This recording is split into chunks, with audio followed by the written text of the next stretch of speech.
This is a regular meeting of Livingston's Planning Board. A notice of this meeting has been distributed in accordance with the Open Public Meetings Act. I'll note for the record that Mr. Lewis and Ms. Wishnu are not attending this meeting.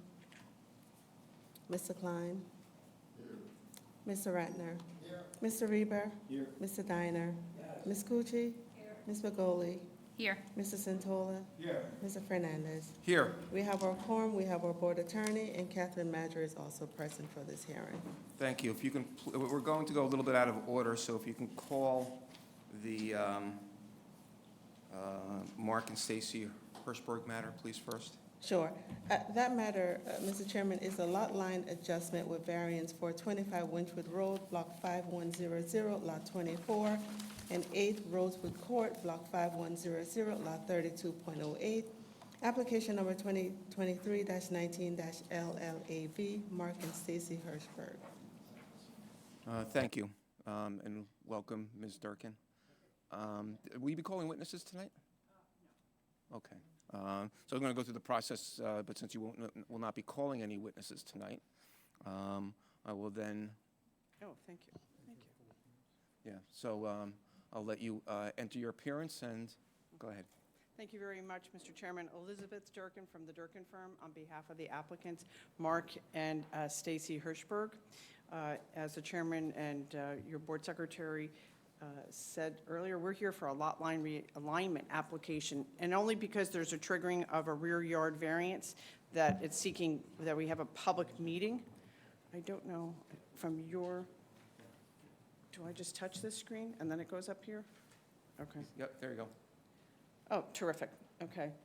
Is that the, that's the Witchwood. Okay. So on the screen, my clients, Mr. and Mrs. Hirschberg, have lived at 25 Witchwood Road since 2007. When they purchased the property, it's obviously a single-family home, and it has a pool in the backyard. There have been no substantial improvements to the property in terms of construction since they purchased the property. When they purchased the property, their rear fence encroached into the rear property. The fence, as it exists today, was there in 2007 when my clients purchased the property in the same location. There's been no changes to the location of the fence. There was undeveloped property in the back, and so for all these years, there was no issue. When this board granted the major subdivision for the subdivision that's now been on the Rosewood side of the property, the fence was there.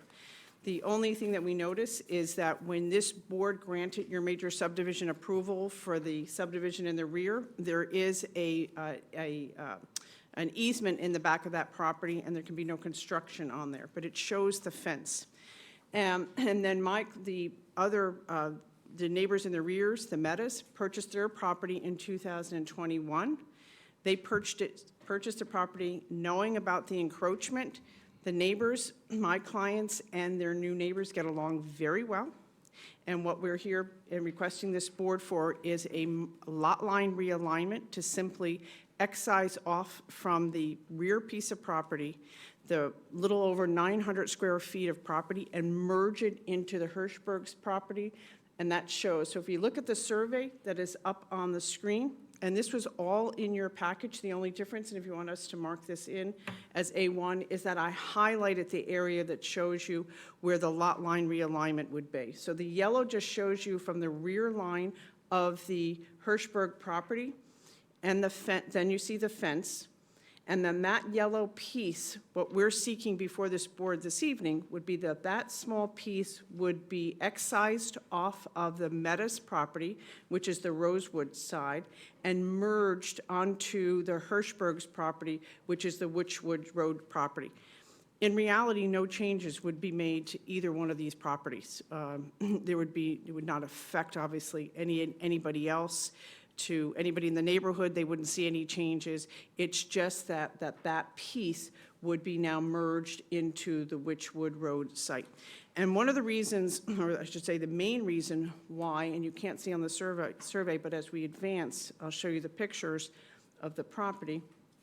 And I just want to show you that this is the survey, and these are the current surveys of the two pieces of property that are the subject of the application.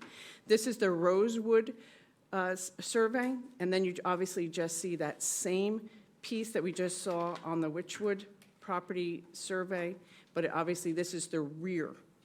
And that's where it shows the fence and then the yellow area, and that's the piece that would be removed from the Rosewood Court property and merged with the Hirschberg property on Witchwood. Yes. So again, this is again, this was also part of your application. The only difference that I have here is that I highlighted the yellow areas of the property that's in question. So this shows you that the lot line readjustment agreement, so that piece, and it shows you right on the left-hand side of there, the actual size, which is 0.023 acres, or 981 square feet. That's in total the area that we're seeking removal from the Metis property and merging onto the Hirschberg property. So the next, again, this is in your application, but the picture being 1,000 words, this shows you the fence, and this shows you the rear of the Hirschberg property. And you can see because of the elevation, that's one of the reasons where the fence, we believe, where it's located. And as I said, what we do know for a fact, that it was there when the Hirschbergs bought the property in 2007, in the exact same location. I actually have the survey from when they purchased the property in 2007. There's been no change in the location. It shows exactly the same, and the same on the surveys that were done in 2021 for the Meta property as well. So you see the elevation where the property goes down, and that's why, because of the contours of the property and where the Hirschbergs have their fence, their pool, why removing the fence and moving it closer to the pool is just not feasible. It would make it very difficult for the Hirschbergs. So let me show you here. This shows you their Hirschberg rear elevation. Even though this picture shows you the swing set, as shown on your surveys, the swing set is not in the encroachment area. There are 0 improvements, it's just the fence. But it gives you an idea of the elevation issue. And then obviously this is the front of the Hirschberg property, and this is the front of the new house of the 8 Rosewood Court property. So if we go back. So again, what this application is simply seeking is a lot line realignment, so that that small sliver is removed from the Rosewood piece and merged onto the Hirschberg piece. And that can simply be done, if this board so grants that approval, by deeds. And I did review your engineer's report, which had no comments. There was nothing there other than obviously advising us that we could perfect the lot line realignment with subdivision deeds, obviously, if the board approves it. So I don't know if the... Your position that everything in your application is already in the record? Yes, sir. Can we, The only difference is the yellow. If you want to mark them in, that's up to this That's going board. to be A1. A1. And just for the purpose of completeness of the record, maybe just get some testimony from your client under oath, just about some of the background, so we have... I'm happy to do that if that'd the be- board so desires. Yeah, that'd be great. Briefly. Okay, Yeah. okay.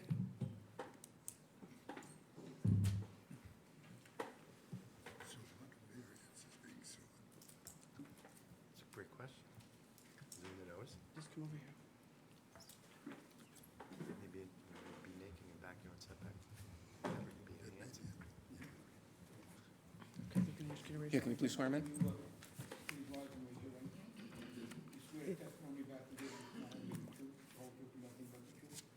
Yes, I do. I do. Mark Hirschberg.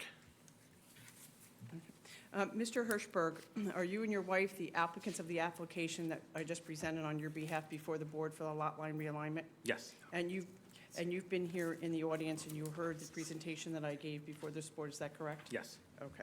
And then you heard the testimony, if you could be so kind as to confirm with the board that you and your wife purchased the property in, I believe, February of 2007, correct? that is correct. Okay. And you continue to reside at the property as your primary residence, That is is that correct. correct? Yes. And that the fence as it exists today, your rear line, fence line, is in the same location as when you purchased the property? Yes, that is correct. Okay.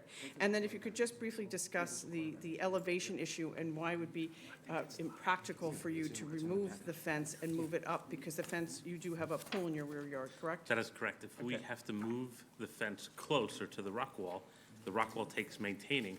We'll not be able to get heavy equipment behind the rock wall to maintain the rock wall, keep the pressures that hold the pool up in place, and it would cause, it would be a detriment to our property. And then so due to that, and with your new neighbor, because the development that has gone into the rear of the property is new in the last couple of years, correct? That is correct. Okay. And then your new neighbor, Mr. and Mrs. Mehta, and you have met and you've come to an agreement that if this board were to grant the approval for the lot line realignment, that you would actually purchase that small sliver from the Metas, and that piece would get merged into your lot. Isn't that correct? That is correct. Okay. And the Meadows are consenting? Yes. Mr. Mehta's here this evening if you want. Okay. The record indicates in the application for the adjustment that both parties agree. Correct. Both parties signed the application. So that I think the additional bit of information we need is that you spoke of making a reduction in the size of the rear yard on one of those lots. So that requires a variance, I assume? Correct. There's, not on the Witchwood property, there's no variance that would be sought there. Just on the Rosewood Court, we're seeking a rear yard variance, just because once that small sliver is excised and put onto the Witchwood Road, that triggers a very small, I believe it's 6.4 feet in the variance required. And also, as I said, you wouldn't be able to construct anything in that rear yard, that rear area anyway, because you have a drainage easement. As part of the approval for that major subdivision, there's a drainage easement that runs there. Does the loss of that 981 square feet affect the requirement that there be a certain number of feet within the front yard, or rather the front street right-of-way line? It does not trigger any front yard setback variance, just that one small rear yard variance. So you're talking about a 6.4-foot variance against a requirement that is, do you know? I'm sorry that there's a requirement. You're asking for a 6.4-foot variance. That is from some requirement as to what the rear yard length should be. Correct. Is there anything in the record that tells us what that is supposed to be? What your ordinance, it requires 40 feet, and we're proposing 33.6, therefore it's 6.4 feet. Thank you. And I can happily give you your ordinance site if you'd No, like we're that. familiar with the ordinance, we just want to make sure that we have on the record Okay, what you're seeking. okay, got you. That is, and hence why we're here. I think normally a lot line realignment, if there was no variance being triggered, is not handled at a public hearing. But we're happy to have done that. Right. Correct. There's no negative effect by what's taking place here, is there? Absolutely not. And the it cer- positive effect is the fact that you're going to be, not have to move rocks and move a fence that doesn't create any benefit or detriment for anybody in the neighborhood. Correct. The neighborhood won't even notice the change, because that fence has been there well before my clients even purchased the property in 2007. Okay. So to any of the neighbors, there certainly isn't. And obviously, this is a single-family zone. There's no change to the single family, so there's certainly no impairment to the intent and purpose of your master plan. Notices were provided to all? Yes, the notices on both sides, or I should say, our application was deemed complete. We noticed for both properties, Okay. the 200-foot list for both properties, because both are subject to the application. Is anybody here from any of the neighbors? Just the The chairman will get that. Yeah, just in case. I mean, you were asking all the same questions, trying to move it along. Guy? Just the other property owner, and if you have any questions for them? Thank you. Any other questions from the board? Any questions from the public as to this witness and as to his testimony? Hearing none. Anything else, Ms. Durkin? I don't, Mr. Chairman. Thank Unless the you. board has any further questions for me. Have meets and bounds description been prepared for the script that's the... Yes, sir. The surveyor that prepared the lot line has done the meets and bounds description mic. for that area? Were those submitted to the zoning office for review? Correct, they were. Okay. Is that who determined you needed the rear yard variance on the Rosewood property? Correct. It was submitted as part of our application, certified by the surveyor who prepared the surveys, correct. Anything else? Any closing comments? No, I just want to say it was very nice to see everybody this evening. I thank you very much for your time. Our client, obviously, they're longtime Livingston residents. They love their home. They want to stay in their home. I think it's also very nice that they get along with their new neighbors to the rear and that the neighbors were able to work this out. So we appreciate the board's time and attention.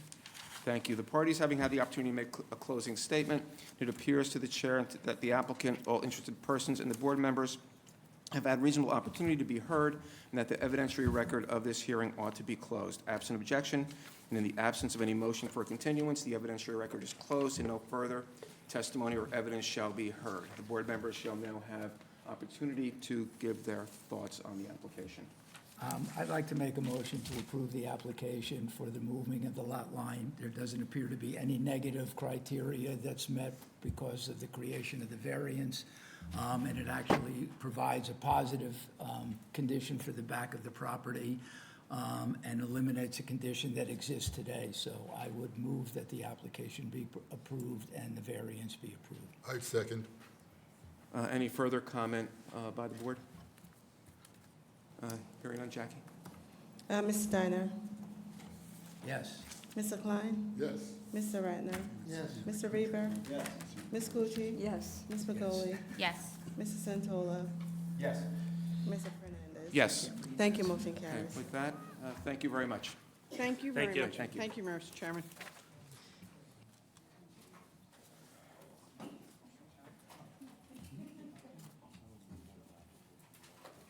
It was a requirement in the engineering memo to provide the deed. Yeah, but they usually go before the application.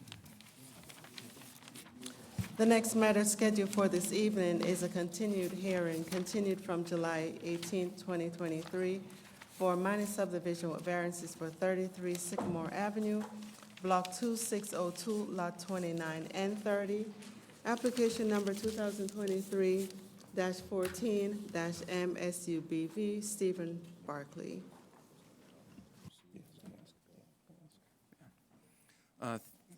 Thank you very much.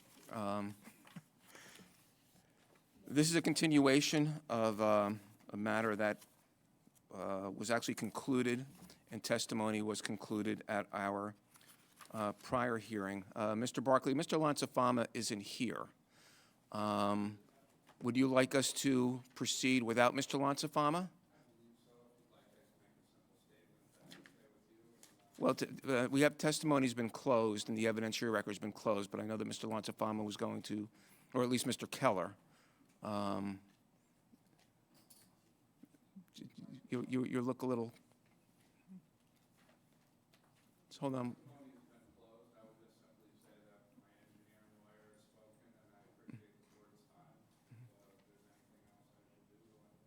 Thank you.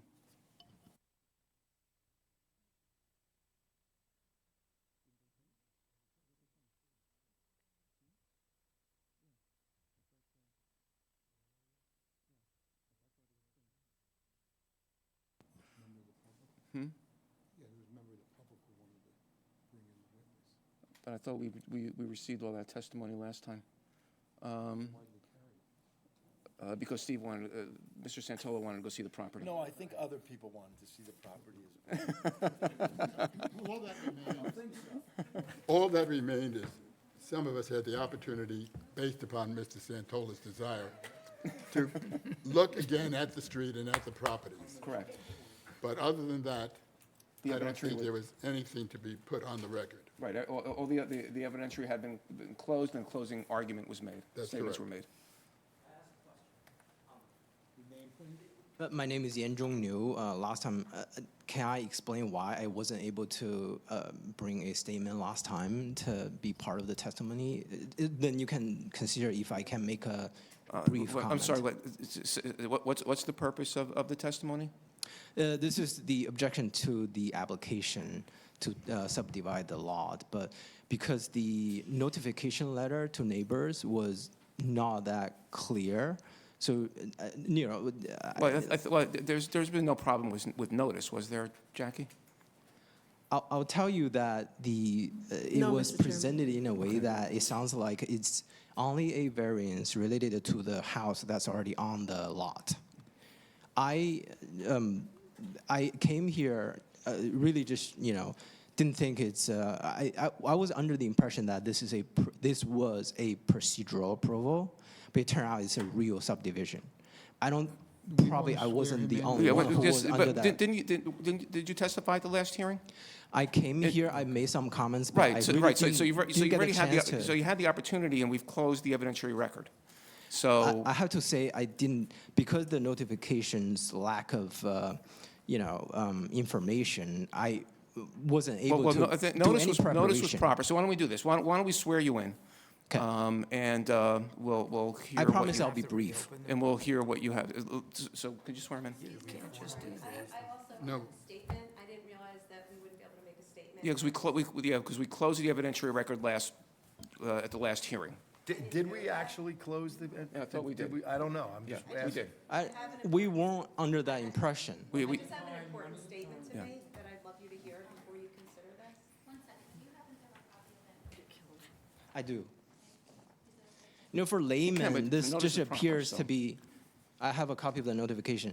For all these laymen, for all these neighbors, we would not understand this is about a real subdivision.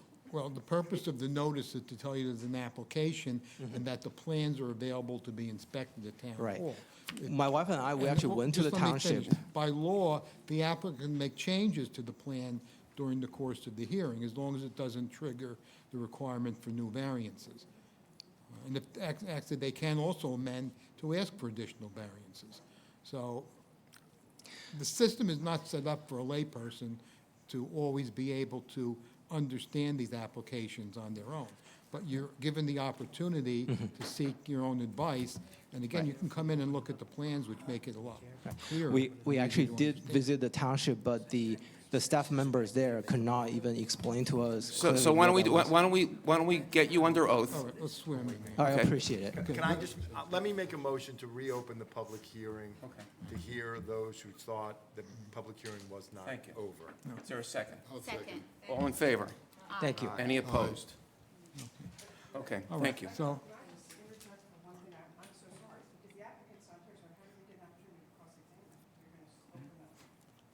The MLUL gives us the right to reopen the public hearing, as you're aware. If the applicant wants to have that cross-examination right with his counsel, then we'd have to continue. We'll continue the hearing. I mean, you're making a good point. I think that's up to the applicant. I'm wondering whether or not it should just be continued until applicant's counsel. Yeah, maybe you should just put a continuance on it until I can be advised by my counsel. So you would request a continuance? I would request that I be advised by my counsel before Okay. things are slipped. Because if we did it, I close testimony because they should have known or had counsel, that could have documented my case. We did hear it last time, and they should have been prepared, they weren't, I'm sorry. Well, certainly, if there's gonna be new testimony, the applicant has to have the right to cross-examine that testimony. And there seems to be some confusion. You thought testimony was still open. His attorney thought it was closed and we were just gonna vote. So it's not fair to either, in my opinion, I'm only one guy, that it's not fair to either of you to proceed without his lawyer. And it's certainly not fair, for, if you all thought you were gonna get a chance to say something, to let them speak. So And it's, as a homeowner, is it considered testimony? No? yes, absolutely. You'll be sworn in. You could present pictures, you could do anything you want, but you're under oath. I just have a quick question. Is this the testimony that you were going to present, was it any different than what you've already said in objection to the application and your expert? Well, I believe it is, because now I have some additional information from our attorney who couldn't be here. I have a statement as a homeowner and with some legal points that I wanted to make. May I address the board, please? So what's everybody, well, there's been a continuance requested, and I agree with the vice chair that if we receive testimony and the applicant's attorney is not here, I don't think it's fair to them either. So what we have is a request for a continuance at which we would be receiving additional testimony because we will have opened the record again. Reopen the record, and this way it also gives not only the attorney the chance to be here, but also the applicant's planner, who I think was supposed to be here, but is not.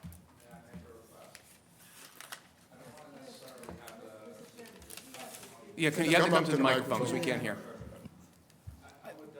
No, you have to get all the way up. Mr. Okay, Chairman, name and address, please. Steve Barkley, vote on a motion. 33 Sycamore Avenue. wrong, Peter. You're right, just a minute. I would, Then let him talk. I would really like to hear what my lawyer has to say to the matter of reopening additional testimony. Right, there's been a motion for that, so that's what we're Right, dealing with. well, when you get a motion, you get a second, and we maybe have got that. the second, great, Yeah, so but we just haven't had a Yeah, additional. but vote on it yet. we get the chance to talk. Wonderful. So what I would like So- is maybe you all check and/or after I get advised by my counsel that it's a possibility that you reveal that there is no additional testimony and no reason to reconsider. The Pearlsons, I believe they had their lawyer here, their expert witness, and I don't know what he might have said or differently that he wants Well, to, but there's- I okay, would love for you to so- all to so the- review it. I just so- don't want to have it So open for more there's testimony. a motion to reopen the hearing, a second. Well, maybe we shouldn't vote on it until his attorney gets a chance to argue why we shouldn't. Yes, I would prefer that, and just have a continuance on the basis Okay. that if you all think they should hear it, then by all means, I would be all for that. Mr. Chairman, I'll withdraw my motion. Thank you. Would the seconder withdraw? Thank you. Thank you. So then why don't we then continue the hearing? What's the next date available? Mr. Chairman, what I'll do, I'll add that to the September 5th calendar. The board has a major application pending that evening, but it's your Maybe we call. can start, well, will we finish that we're not going to finish that application, that other application on the 5th, are we? I'm not sure, Mr. Chairman. Okay. And what's the next date after the 5th? September 19th. What's on that calendar? That's open, Mr. Chairman. Okay. That date doesn't work for the objectors.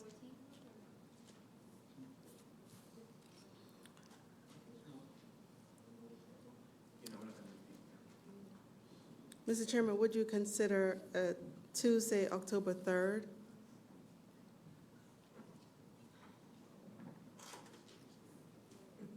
Does that work for you? Yes, thank you. So that date is Tuesday, October 3rd at 7:30 PM. No further notice is required. This is your notice, so the applicant does not have to publish any further notice.